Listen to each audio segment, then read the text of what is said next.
திருமறை நேரம் Bible Hour presented by the National Bible College.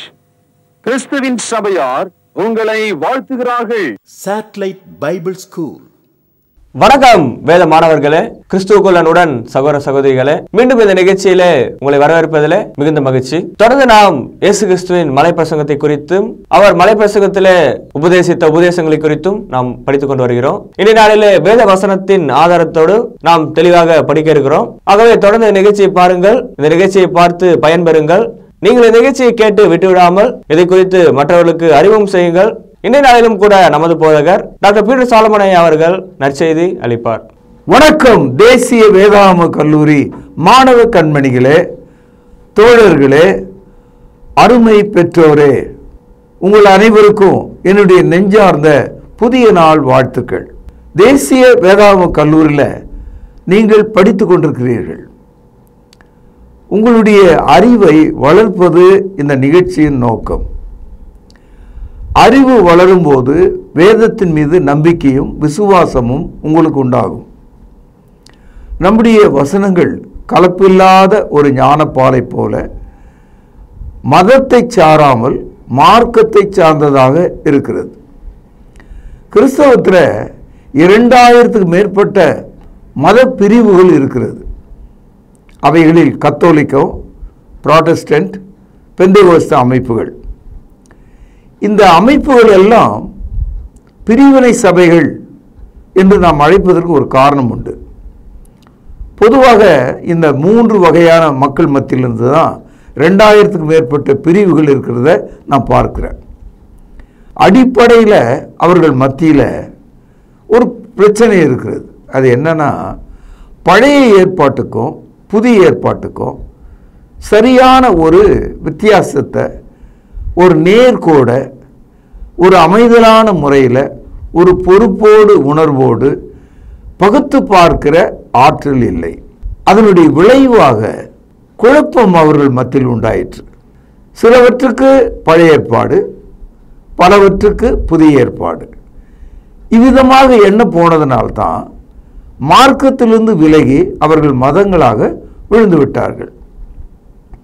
உதாரணமாக, லாப நோக்கத்தோடு இருக்கிற பெந்தேகோஸ்தே அமைப்பு தசம பாகம் என்பதை உறுதியாக போதிப்பார்கள். அதே போல 7ஆம் நாள் கூட்டத்தார் சனிக்கிழமையில் தான் தொழுகை செய்ய வேண்டும் என்று அடம் பிடிப்பார்கள். உதாரணத்துக்கு தான் சொன்னேன். ஆனால் புதிய ஏற்பாடு இதை குறித்து என்ன போதிக்கிறது, அதை அவர்கள் விசாரிக்கவும், அப்படியே தெரிந்தாலும் விசாரித்தாலும் அதன்படி நடக்க அவங்களுடைய மனம் ஒப்புக்கொள்ளவில்லை. நான் இப்படி தான் ஆரம்பத்திலிருந்து இருக்கிறேன், ஆகவே இப்படியே இருப்பேன். நான் இப்படி தான் பல தலைமுறைகளாக இருக்கிறோம், நாங்கள் அப்படியே இருக்கிறோம். நாங்கள் அடிமைதன வீடாகிய எகிப்திலே இருந்தோம் என்று ஒவ்வொரு இஸ்ரவேலனும் 430 வருஷ கால வாழ்க்கையை நினைத்திருந்தால் அவர்கள் எகிப்தை விட்டு புறப்பட்டு கானானுக்கு போயிருக்க முடியுமா? 430 வருஷ அடிமைதன வாழ்க்கை எவ்வளவு பெரிய வரலாறு, எவ்வளவு பெரிய காலம். அதை தள்ளி அந்த பழைய ஏற்பாட்டில் சொல்லப்பட்ட மோசேயினுடைய பிரமாணங்களுக்கு அவர்கள் கீழ்ப்படிந்து வந்தார்களே. இதையெல்லாம் ஒரு உதாரணமாக நீங்கள் எண்ணி பார்க்கணும். இந்த சர்மன் ஆன் த மவுண்ட் என்ற இந்த தொடரில் மத்தேயு 5ஆம் அதிகாரத்தில் 48 வசனம் இருக்கு. இந்த 48 வசனத்தில் ஏறக்குறைய 6 முறை இயேசு கிறிஸ்து நான் உங்களுக்கு சொல்கிறேன் என்ற ஒரு வார்த்தையை பயன்படுத்துகிறார். ஐ சே அன்டு யூ என்று சொல்கிறார். நீங்கள் எழுதி கொண்டிருப்பீர்களானால் மத்தேயு 5ஆம் அதிகாரம் 22வது வசனம், 5:28, 5:32, 5:37, 5:39, 5:41. ஆக இந்த 6 இடங்களில் என்ன சொல்லுகிறார்? நான் உங்களுக்கு சொல்லுகிறேன். நீங்கள் மேலையும் கீழையும் அந்த பகுதியை நீங்கள் படிச்சீங்கன்னா, மோசேயினுடைய நியாயப்பிரமாணம், அதாவது பழைய ஏற்பாடு என்ன சொல்லுகிறது, அதை நீங்கள் விட்டுவிட்டு நான் உங்களுக்கு சொல்வதை ஏற்றுக்கொள்ளுங்கள் என்று சொல்லுகிறார். பழைய ஏற்பாடு சொல்லுகிற கொடுமையான நிறைவேற்ற முடியாத பாரமான அந்த கட்டளைகளை நீக்கி உன் சகோதரனிடத்திலே நீ அன்பு கூறுவாயாக என்று சொல்கிறார். தேவனிடத்திலே அன்பு கூறுவாயாக என்று சொல்கிறார். இந்த 2 பிரமாணங்களுக்குள்ள 10 கட்டளைகளும் அடங்கிவிடும் என்று சொல்கிறார். ஆகவே இயேசு கிறிஸ்து மலைப்பிரசங்கத்தில் முன்னுரையாக, கிறிஸ்தவத்தினுடைய முதல் செய்தியாக பழைய ஏற்பாடு கிறிஸ்துவின் சிலுவையின் வழியாக நிறைவேற்றப்படுகிறது என்ற தகவலை முன்னறிவிக்கிறார். மத்தேயு 5வது அதிகாரம் 17வது வசனம், நியாயப்பிரமாணத்தை ஆனாலும் தீர்க்க தரிசனங்களை ஆனாலும் அழிக்கிறதுக்கு வந்தேன் என்று எண்ணிக்கொள்ளாதேயுங்கள், அழிக்கிறதுக்கு அல்ல நிறைவேற்றுவதற்கே வந்தேன். ஆக இது மத்தேயு 5வது அதிகாரம் 17வது வசனத்திலேயே நான் உங்களுக்கு சொல்கிறேன் என்ற அந்த கருத்தை கிறிஸ்துவானவர் வலியுறுத்துவதற்கு முன்பாகவே இந்த செய்தியை சொல்கிறார். I came to fulfill all the Old Testament in my life. நிறைவேற்ற வந்தேன் என்று சொல்கிறார். சிலுவையில் அவர் ஒரு வார்த்தை சொன்னார், எல்லாம் முடிந்தது, it is all finished என்று சொன்னார். அந்த இடத்துல நியாயப்பிரமாணத்தை அவர் நிறைவேற்றினதையே அப்படி சொல்லுகிறார். ஏனென்றால் மத்தேயு 5ஆம் அதிகாரம் 18வது வசனத்தில் வானமும் பூமியும் ஒழிந்து போனாலும், கவனிங்கள், நியாயப்பிரமாணத்தில் உள்ளது எல்லாம் நிறைவேறும் அளவும் அதில் உள்ள சிறிய எழுத்தாகிலும் எழுத்தின் உறுப்பாகிலும் ஒழிந்து போகாது என்று மெய்யாகவே உங்களுக்கு சொல்கிறேன். அதாவது பொதுவாக அந்த 10 கட்டளைகள், அதை தொடர்ந்து வந்த எல்லா கட்டளைகளையும் இங்கொன்றும் அங்கொன்றுமாக நிறைவேற்றுவதாக சொல்லாமல் 100 என்று சொன்னால் 100 கட்டளைகளையும் நிறைவேற்றுவதாக அவர் சொல்லுகிறார். ஒன்றை கூட நான் விடப்போவதில்லை, கட்டளைகளின் எழுத்தின் உறுப்பை கூட நான் விட்டுவிட மாட்டேன். இப்போ தமிழ் மொழியில் கா இக் என்ற வார்த்தையை உங்களுக்கு தெரியும். இக் என்ற வார்த்தையில் மேலே ஒரு புள்ளி இருக்கு, அவ்வளோதான் வித்தியாசம். எழுத்தின் உறுப்பு அது, அதை கூட நான் நிறைவேற்றுவேன் என்று சொல்லுகிறார். என் அன்பு சகோதரர்களே, இந்த இடத்துல தான் கிறிஸ்தவம் மிகப்பெரிய பிரிவை இந்நாள் வரைக்கும் சந்தித்திருக்கிறது.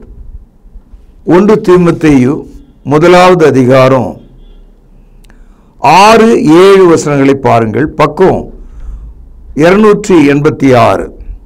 கவனிங்க, தாங்கள் சொல்லுகிறது என்னதென்றும் தாங்கள் சாதிக்கிறது என்னதென்றும் அறியாதிருந்தும் நியாயப்பிரமாண போதகராயிருக்க விரும்புகிறார்கள். விளங்குச்சா உங்களுக்கு? ஒவ்வொரு போதகரும் பழைய ஏற்பாட்டுக்கு போதகராக இருக்க விரும்புகிறாங்களாம்.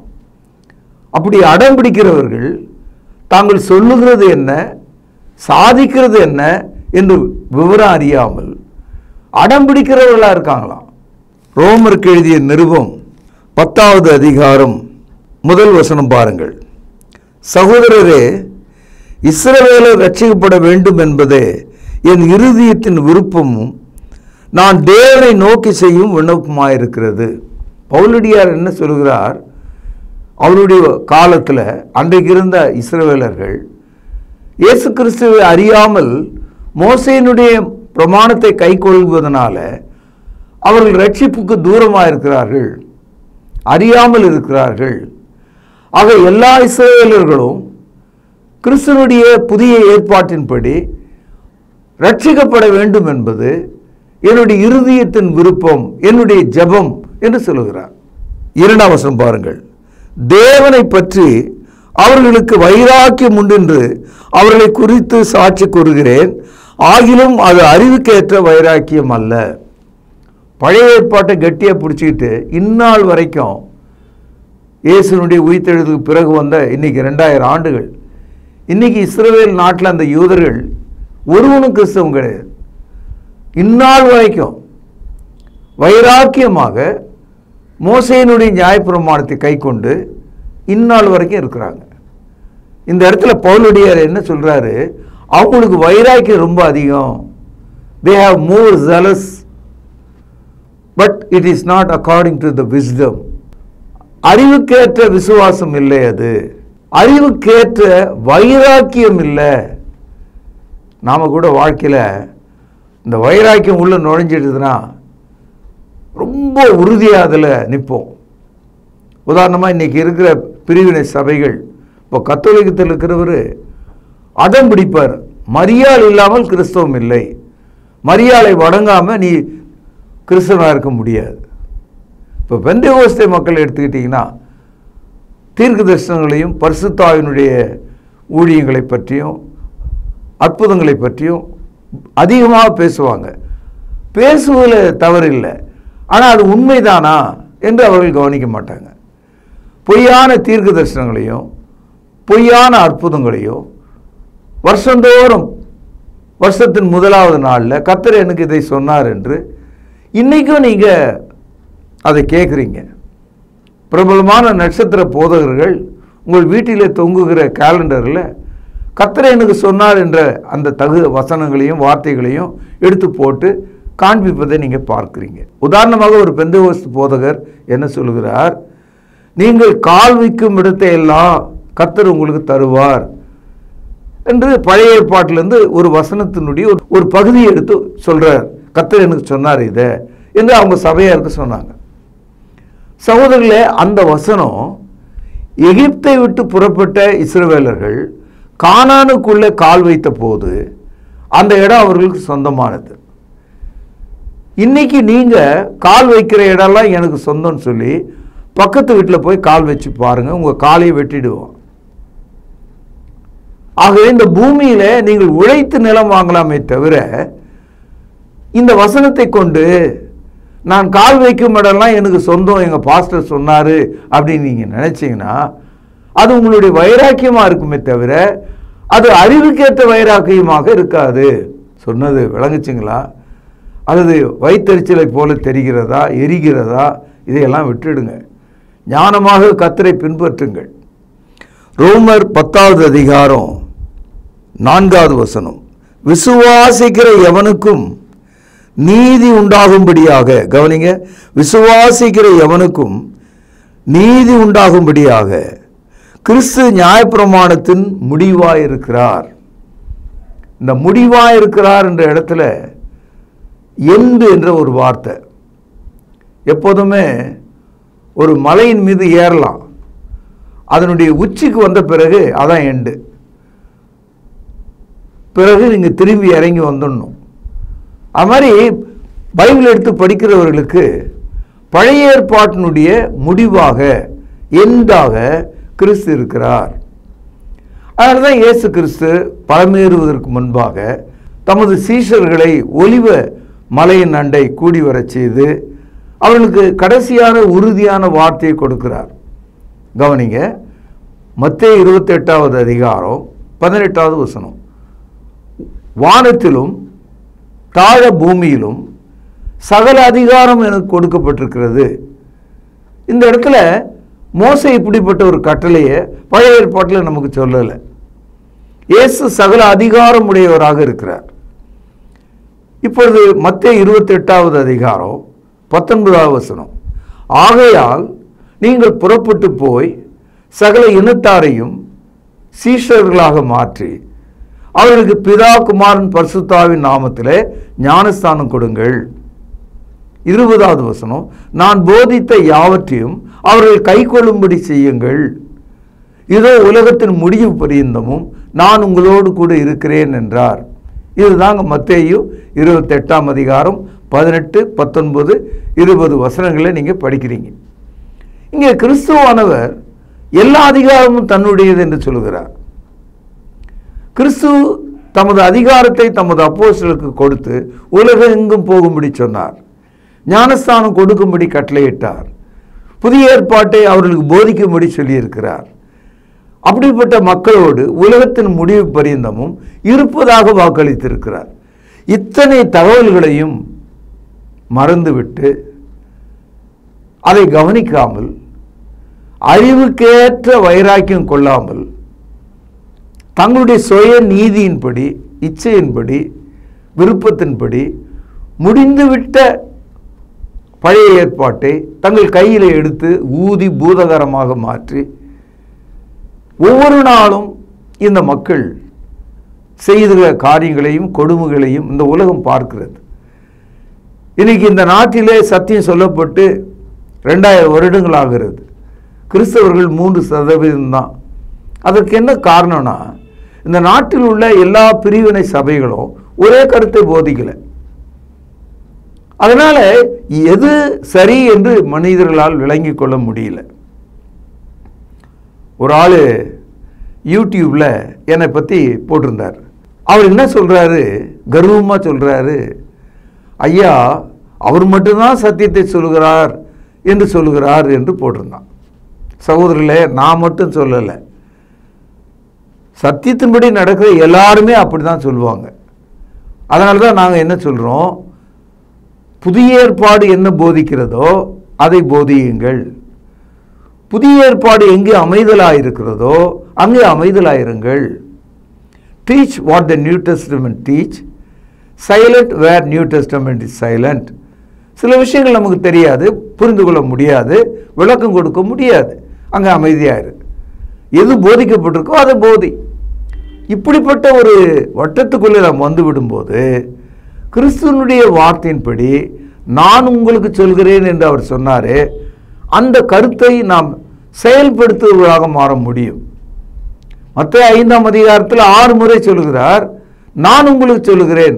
ஏன் அந்த இடத்துல சொல்றார்? நான் ஒவ்வொரு முறையும் பழைய ஏற்பாட்டில் மோசேயினுடைய பிரமாணத்தில் என்ன சொல்லி இருக்கிறது என்று சொல்லிட்டு நான் உங்களுக்கு சொல்லுகிறேன். பழைய ஏற்பாட்டில் கண்ணுக்கு கண், பல்லுக்கு பல், உயிருக்கு உயிர். ஒருவருடைய கண்ணை நீங்கள் எடுத்து விட்டால் உங்கள் கண் எடுக்கப்பட வேண்டும். ஒருவருடைய பல்லை நீங்கள் பெயர்த்து விட்டால் உங்களுடைய பல் பெயர்க்கப்பட வேண்டும். இது மோசேயினுடைய சட்டம்.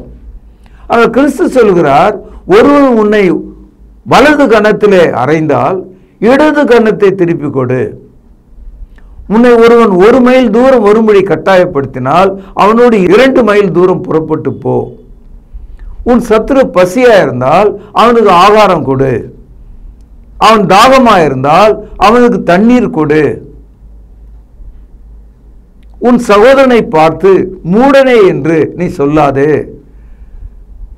என் அன்பு சகோதரர்களே, இந்த 5ஆம் அதிகாரத்தை படித்தாலேயே, சரியாக புரிந்து கொண்டாலே நமக்கு பழைய ஏற்பாடு முற்றுப்பட்டது அல்லது பழைய ஏற்பாடு நம்மால் நிறைவேற்றப்பட முடியாது என்ற தகவலை நாம் புரிந்து கொள்ள முடியும். இயேசு என்ன சொல்கிறார்? மத்தேயு 5:17 நியாயப்பிரமாணத்தை ஆனாலும் தீர்க்க தரிசனங்களை ஆனாலும் நான் அழிப்பதற்கு வரவில்லை, நிறைவேற்றுவதற்கே வந்தேன். வானமும் பூமியும் ஒழிந்து போகும், ஆனால் அவைகளில் சொல்லப்பட்ட எழுத்துகளும் எழுத்தின் உறுப்பும் கூட ஒன்றும் கூட குறையாது, அதை நான் நிறைவேற்றுவேன் என்று சொன்னார். அதனால தான் இயேசு தம்மை பேசும்போது நான் உங்களுக்கு சொல்கிறேன், I tell you, I say unto you என்று அவர் சொல்கிறார். இப்பொழுது பழைய ஏற்பாட்டுக்கும் புதிய ஏற்பாட்டுக்கும் மோசேயுக்கும் இயேசு கிறிஸ்துக்கும் மாம்சத்துக்கும் ஆவிக்கும் என்ன வேறுபாடு என்பதை ஒரு நேர்கோட்டில் நீங்கள் புரிந்து கொள்ள முடியும். மத்தேயு 23ஆம் அதிகாரம். இந்த பழைய ஏற்பாட்டை நியாயப்படுத்துகிறவர்கள் அதிகாரத்தில் மோசேயினுடைய ஆசனத்திலே உட்கார்ந்திருக்கிறார்கள் என்று சொல்லுகிறார். எல்லாருக்கும் அதிகாரம் செலுத்துவர்களாக அவங்க இருக்கிறாங்க. சபைகளும் அப்படிதான் இருக்கு.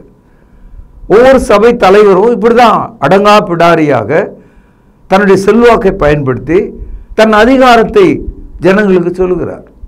மத்தேயு 23:2 வசனம். வேத பாரகரும் பரிசேயரும் மோசேயினுடைய ஆசனத்திலே உட்கார்ந்திருக்கிறார்கள். அடுத்து என்ன சொல்றாரு? அவங்க சொல்றதெல்லாம் நீங்க வேணா கேளுங்க, ஆனா அவங்க சொல்றதெல்லாம் செய்யாதிருங்க, அப்படியெல்லாம் நடக்காதீங்க அப்படின்னு சொல்றார். மத்தேயு 23:3 வசனம் பாருங்கள். ஆகையால் நீங்கள் கை கொள்ளும்படி அவர்கள் உங்களுக்கு சொல்லுகிற யாவையும் கை கொண்டு செய்யுங்கள், அவர்கள் செய்யும்படியோ செய்யாதிருங்கள், ஏனெனில் அவர்கள் சொல்லுகிறார்கள், சொல்லியும் செய்யாதிருக்கிறார்கள். அடுத்து பாருங்க, அவங்க எடுத்து காண்பிக்கிற வசனம்லாம் நமக்கு ரொம்ப ஆச்சரியமா இருக்கும். அந்த தீர்க்க தரிசனம், இந்த தீர்க்க தரிசனம், அந்த கட்டளை என்றெல்லாம் சொல்லுவாங்க. சொல்ற ஆளு தன்னுடைய சுண்டு விரல்ல கூட அதை தூக்க மாட்டாங்களாம், சுமக்க மாட்டாங்களாம். நகை போடக்கூடாது, ஏழைகளாக நீங்கள் இருக்கணும்னு சபை முழுதும் சொல்லிட்டு கிலோ கணக்கில் டன் கணக்கில் தங்கத்தை சேர்த்து வைத்திருக்கிற பெரும் முதலாளிகளாகிய போதகர்களை இந்த நாட்களில் நம்ம பார்க்கிறோம். அரசாங்கம் அவர்களை தண்டித்ததையும் தங்கத்தை எடுத்துக்கொண்டு ஓடினதையும் பார்க்கிறோம். நாட்டை விட்டு ஓடி போய் அவர்கள் வாழ்வதை நம்ம பார்க்கிறோம். அவர்களுடைய பிள்ளைகள் மேலை நாடுகளில் படிப்பாங்க, நம்முடைய பிள்ளைகள் அரசாங்க பள்ளியில் படிப்பாங்க. அவங்களுடைய போதனை ஒன்று, செய்கை ஒன்றா இருக்கும். அதான் சொல்றாரு 4வது வசனம், சுமப்பதற்கு அரிய பாரமானவைகளை கட்டி மனுஷர் தோள் மேலே வைக்கிறார்கள், தாங்களோ ஒரு விரலினாலும் அவர்களை சுமக்க மாட்டார்கள், தொடமாட்டார்கள். இந்த வசனம் அப்படியே இருக்கு பாருங்க. அடுத்து 5வது வசனம் பாருங்கள்.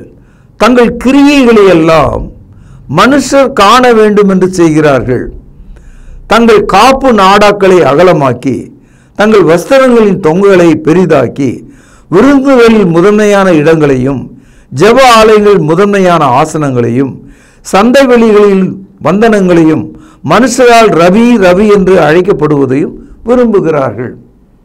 அதாவது இந்த கள்ள உபதேசிகள், இந்த பழைய ஏற்பாட்டின்படி நடக்கிற மக்கள், சபை மக்கள், அந்த போதகரை நீங்கள் பார்த்தீங்கன்னா அவங்களுடைய ட்ரெஸ் கோட், அவர்கள் அணிகிற அங்கிகள், அவர்களுடைய தோற்றங்கள்லாம் நம்ம பார்த்தோம்னா மிக ஆச்சரியமாக இருக்கும். இதையெல்லாம் எப்படி நீங்கள் செய்தீங்க? ஒரு மனிதனை போய் எப்படி நீங்கள் இப்படி அழைக்கிறீங்க என்று கேட்கிறார். புதிய ஏற்பாடு காலத்தில் அப்போஸ்தலர்களோ ஆதி கிறிஸ்தவர்களோ இப்படிப்பட்ட பட்டங்களை எல்லாம் அவர்கள் போடுவது கிடையாது. ஆனால் வேதாகமத்துக்காக ஒரு அதிகாரமான பட்டங்களை நம்மளால் போட முடியாது, போடவும் கூடாது. இன்னொன்று சொல்கிறாரு, தேவன் பரலோகத்தை திறந்து வச்சிருக்காராம், வாங்க எல்லாரும். இவங்க போய் கதவை பூட்டி சாவியை எடுத்து தூரமாக எரிஞ்சிடுறாங்க. இப்போ நமக்கு அந்த மாதிரி ஒரு கொடுமை நேர்ந்தால் வெளியூர்ந்து வர ஆள் வீட்டுக்குள்ளே வரணும்னு பார்த்தா கதவு பூட்டிக்குது, சாவி இல்லைன்னா எவ்வளோ கஷ்டப்படுவார். அதுபோல் கிறிஸ்தவத்தை இந்த மாதிரி பழைய ஏற்பாட்டு போதனைகளை சொல்லி கிருபைக்குள் பிரவேசிக்கிறவர்களை தடை செய்கிறவர்களாக அவங்க இருக்காங்களாம். பாருங்கள், இதை மத்தேயு 23வது அதிகாரம் 13வது வசனம், மாயக்காரராகிய வேத பாரகரே பரிசேயரே உங்களுக்கு ஐயோ, மனுஷர் பிரவேசியாதபடி பரலோக ராஜ்யத்தை பூட்டி போடுகிறீர்கள், நீங்கள் அதில் பிரவேசிக்கிறதில்லை, பிரவேசிக்க போகிறவர்களையும் பிரவேசிக்க விடுகிறதில்லை. அதாவது போறவனையும் கெடுக்கிறவனா இருக்கானா. என் அன்பு சகோதரர்களே, இப்படிப்பட்ட பரிதாபகரமான நிலையில சபை போனதனால்தான் கிறிஸ்தவம் மார்க்கமாக இல்லாம மதமாக மாறிவிட்டது. இதை கேட்டுக்கொண்டிருக்கிற ஒரு 40லிருந்து 60 80 வயதுடைய முதியவர்கள் சிந்தித்து பார்க்கணும். உங்கள் பிள்ளைகளுக்கும் பேர பிள்ளைகளுக்கும் இந்த நியாயத்தை எடுத்து சொல்லி வளர்க்கணும். பாரம்பரியமாக நாம் பேசிக்கொண்டிருக்க முடியாது. என் அன்பு சகோதரர்களே, சூரியன் காலையில் கிழக்கு பக்கமாக உதிக்குது, மாலையில் மேற்கு பக்கமாக மறையுதுன்றது ஒரு கற்பனை பேச்சு மட்டும்தான், விஞ்ஞானத்தினால் நிரூபிக்கப்பட்ட ஒரு வார்த்தை இல்லை. சூரியன் இருக்கிற இடத்துல தான் இருக்கு, பூமி தான் காலையும் மாலையும் உண்டாகும்படி சுற்றி கொண்டிருக்கிறது. 24 மணி நேரத்துக்குள்ள அது ஒரு காலையும் ஒரு மாலையும் நமக்கு சுற்றி காண்பிக்கிறது. அதனால நம்ம ஒரு பேச்சு வழக்கில் காலை மாலை, காலையில் உதயமாகுது மாலையில் மறைகிறது என்றெல்லாம் நான் சொல்லுவது ஒரு வழக்க சொல் தானே தவிர அறிவுக்கேற்ற விஞ்ஞானபூர்வமான செய்தி இல்லை. அது மாதிரி மத விஷயத்தில் கூட நிறைய விஷயங்களை நம்ம பேசிக்கிட்டே இருக்கோம். இப்படி அங்கி போட்டு இருந்தால் தான் அவர் பாஸ்டரு, அங்கி போடாதவர் மேடை மேலே ஏறக்கூடாது, தேவ சமூகத்தில் பேசக்கூடாது. இந்த பிரிவினைலாம் எங்கிருந்து வந்தது? யார் இதை உங்களுக்கு போதித்தது? புதிய ஏற்பாட்டில் இப்படி போதிக்க எங்கே இடம் இருக்கிறது? நீங்கள் எல்லாரும் என் சகோதரர்களாக இருக்கிறீர்கள் என்று இயேசு சொன்னாரே. நீங்கள் அனைவரும் என் மந்தைகள் என்று இயேசு சொன்னாரே. அன்பு சகோதரர்களே, இதையெல்லாம் நீங்கள் கொஞ்சம் கவனிக்கணும். 23:15 மாயக்காரராகிய வேத பாரகரே, பரிசேயரே, உங்களுக்கு ஐயோ. கவனிங்க, ஒருவனை உங்கள் மார்க்கத்தானாக்கும்படி சமுத்திரத்தையும் பூமியும் சுற்றி திரிகிறீர்கள். அவன் உங்கள் மார்க்கத்தாரனாக போது அவனை உங்களிலும் இரட்டிப்பாய் நரகத்தின் மகனாக்குகிறீர்கள். நீ கெட்டது இல்லாமல் அவனையும் கெடுக்கிற.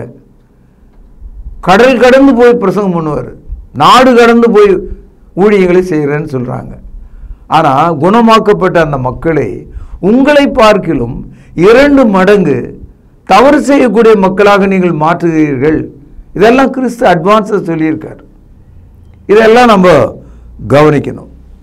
இந்த தசம பாகம் என்ற ஒரு கருத்து இருக்குது. புதிய ஏற்பாட்டில் தசம பாகம் கிடையாது. தசம பாகத்தை விட அதிகமாக நம்ம கொடுக்கணும். 10ல் 1 அல்ல, 10ல் 5 கொடுக்கலாம், 10ல் 9 கொடுக்கலாம், 10க்கு 10 கூட கொடுக்கலாம். புதிய ஏற்பாடு மிக அன்பின் உபதேசமாக இருக்கிறது. 10க்கு 1 கொடுக்கிற ஆள் கடமையை நிறைவேற்றுகிறவர். அதாவது தசபாகம் செலுத்துகிறவன் கிரியைக்கு உட்பட்டிருக்கிறான், விசுவாசத்துக்கு உட்படல. வாரத்தின் முதல் நாளில் உங்களுடைய மன விருப்பத்தின்படி கர்த்தர் உங்களை ஆசீர்வதித்ததன்படி தாராளமாக மனப்பூர்வமாக நாம் காணிக்கைகளை கொடுக்க வேண்டும். இது புதிய ஏற்பாட்டு உபதேசம். ஒருவனுக்கு இல்லாதிருந்தால் நீங்கள் கொடுக்க வேண்டிய அவசியம் இல்லை. இருந்தால் இருக்கிறவைகளின்படி கொடுங்கள்.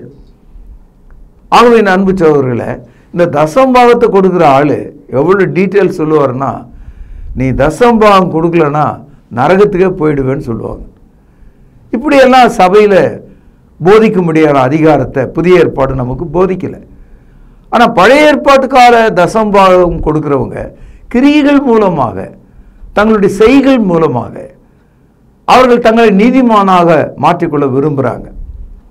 அதாவது கடவுளிடத்தில் வருகிற மனிதன் என்ன சொல்லுவானா, லூக்கா எழுதிய சுவிசேஷம் 18வது அதிகாரம் 12வது வசனம் பாருங்கள். வாரத்தில் 2 தடவை உபவாசிக்கிறேன், என் சம்பாதியத்திலெல்லாம் தசமபாகம் செலுத்துகிறேன் என்று தனக்குள்ளே ஜெபம் பண்ணினான். இந்த ஆள் யாருன்னா பரிசேயன், நியாயப்பிரமாணத்தின்படி நடக்கிறவன். என்ன சொல்கிறான், ஆண்டவரே நீங்கள் சொன்னபடி உபவாசம் பண்ணிட்டேன், நீங்கள் சொன்னபடியே தசமபாகத்தை கொடுத்துட்டேன், என்னை விட்டுருங்க, நான் நீதிமான், நான் கண்டிப்பாக பரலோகத்துக்கு வரணும், நான் அடம்பிடிக்கிற ஆள். புதிய ஏற்பாடு இப்படிப்பட்ட சுயநீதியை ஏற்றுக்கொள்கிற புத்தகம் அல்ல, உபதேசம் அல்ல. ஆகவே பழைய ஏற்பாட்டு கால மக்கள் என்ன செய்தாங்களாம், இந்த தசம பாகத்தையே கடவுளுக்கு முன்பாக மிக உச்சக்கட்டத்துக்கு கொண்டு போயிட்டாங்க. இதை பாருங்க, மத்தேயு 23வது அதிகாரம் 23வது வசனம். மாயக்காரராகிய வேத பாரகரே, பரிசேயரே, உங்களுக்கு ஐயோ, நீங்கள் ஒற்றை தலாம்பிலும் வெந்தயத்திலும் சீரகத்திலும் தசமபாகம் செலுத்தி நியாயப்பிரமாணத்தில் கற்பித்திருக்கிற விசேஷித்தவைகளாகிய நீதியும் இரக்கத்தையும் விசுவாசத்தையும் விட்டுவிட்டீர்கள். கவனிச்சிங்களா? அதாவது சீரகம் வெந்தயத்திலெல்லாம் தசமபாகம் கொடுத்துருக்கான், எண்ணி கொடுத்துருக்கான். ஆண்டவரே நீங்கள் எனக்கு 1000 கொடுத்தீங்க, இதில் 100 உங்களுக்கு திருப்பி தந்துடுறேன், அந்த மாதிரி செய்திருக்கான். இப்படியெல்லாம் செய்யணும்னு அவசியம் இல்லை. உன் தேவைகள் போக எல்லாம் ஆண்டவருடையது. கர்த்தர் கொடுத்தார், நாம் அதை அனுபவிக்கிறோம். மனம் விருப்பத்தின்படி தேவனுக்கு நாம் காணிக்கை கொடுக்கிறோம். இன்றைக்கும் நம்ம இடுகாடுகளுக்கு போனோம்னா செமெட்ரிஸ், அங்கே வருஷந்தோறும் அடக்கம் பண்ணப்பட்ட அந்த மனிதனுடைய கல்லறையை அவங்க குடும்பத்தார் வெள்ளை அடித்து வைப்பாங்க, சுத்தம் பண்ணி வைப்பாங்க. அதெல்லாம் நம்ம பார்க்குறோம். ஆண்டவர் சொல்கிறாரு, எல்லாம் அடித்து வை, எல்லாம் சரிதான், ஆனால் உள்ளே இருக்கிற மனிதன் இயேசு கிறிஸ்துனுடைய வருகையில் எழுந்திருப்பானா? அந்த மனிதன் இயேசு ஒன்றை வருவானா? மோட்சத்துக்கு போவானா?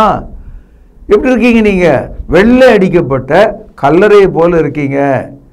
மத்தேயு 23:27 மாயக்காரராகிய வேத பாரகரே, பரிசேயரே உங்களுக்கு ஐயோ, வெள்ளை அடிக்கப்பட்ட கல்லறைகளுக்கு ஒப்பாயிருக்கிறீர்கள். அவங்களை எப்படி ஆண்டவர் அழைச்சார் பார்த்தீங்களா? ஒயிட் வாஷ் டூம்னு அழைச்சார். எனவே அன்பு சகோதரர்களே, மாணவர்களே, இந்த நாளில் நீங்கள் கேட்ட இந்த விமர்சனம் கொஞ்சம் கஷ்டமானது தான். நம்ம கண்ணையே நம்ம குத்திக்கின மாதிரி இருக்குது அப்படின்னு சில பேர் சொல்லுவாங்க. பரவாயில்ல, நம்ம கண்ணை சுத்தம் பண்ணுறதுல ஒன்றும் தப்பு இல்லை. கண்ணு தெரியாமல் போகிறத விட கண் ஆப்ரேஷன் பண்ணிக்கிறது ரொம்ப நல்லது. நம்முடைய இருதயம் அழிந்து போவதை விட நம்முடைய இருதயத்தை காப்பாற்றிக் கொள்வது நல்லது. இதன் தொடரை நாளை நாம் கவனிக்கலாம். பிரார்த்தனை செய்வோம். அன்பான தகப்பனே, விவரமாக நாங்கள் கேள்விப்பட்ட இந்த சத்தியம் எங்களை உணர்த்துகிறது. ஆனாலும் எங்கள் சமுதாயம் எங்களை அடக்குகிறது. மார்க்கத்தின்படி உம்முடைய சித்தம் செய்ய எங்களை ஏவியர்களும், நல்ல மாணவர்களை நல்ல ஊழியர்களாக மாற்றும், முதியவர்களை ஆசீர்வதியும். ஆண்டவர் இயேசுவின் நாமத்தில் ஜெபம் கேளும் பிதாவே, ஆமென். தொடர்பு கொள்ள வேண்டிய முகவரி: திருமறை நேரம், 58 சர்ச் தெரு, குமரன் நகர், சென்னை 6,82,000. தொலைபேசி எண் 0442550082. செல்போன் 9385500882. கர்த்தாவே, தேவர்களில் உமக்குப்பானவர் யார்? வானத்திலும் பூமியிலும் உமக்குப்பானவர் யார்? உமக்குப்பானவர் யார்?